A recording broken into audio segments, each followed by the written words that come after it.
Kobra effekti və pulun idarə olunması nədir? 19-cu əsrdə Hindistan Britaniya hökuməti tərəfindən idarə olunurdu və həmin zonada kobraların sayı kifayət qədər çox idi və onları öldürən şəxslərə pul veriləcək vədinlə belə bir kampaniya başladılar.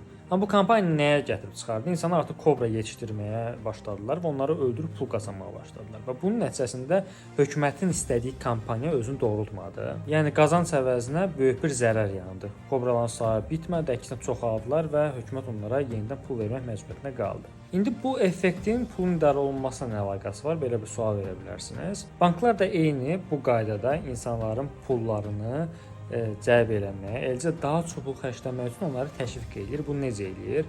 Endirimlər, kəşbəklər, daha çox xərclə, daha çox qazanc tipli kampaniyaları tətbiq eləməklə insanların əslində misal üçün 300 manat xərcləməli olduğu halda kampaniyalara aldanaraq 500-600 manat xərcləməklərinə səbəb olur və onun qarşısında kiçik cüzi bir endirim və ya da bonus və ya da kəşbək qazanır və kobra effektinin pulun idarə olunmasından tam olaraq bununla əlaqədardır. Qısa müddətli dövrdə yüksək gəlir vəd edən investisiya layihələri də buna misal çəkmək olar. Nəyə görə? Çünki insanları aldatmaq məqsədindən bura pul yatır, böyük məbləğdə pul qazan deyə yəqin ki, görmüsünüz, eşitmişsiniz ətrafındadır. Ona görə də ətrafınızdadır. Ona görə də kobra effektindən hər zaman çəkinmək lazımdır. Pulunuzu doğru formada, təmkinlə, səbirlə idarə eləmək lazımdır.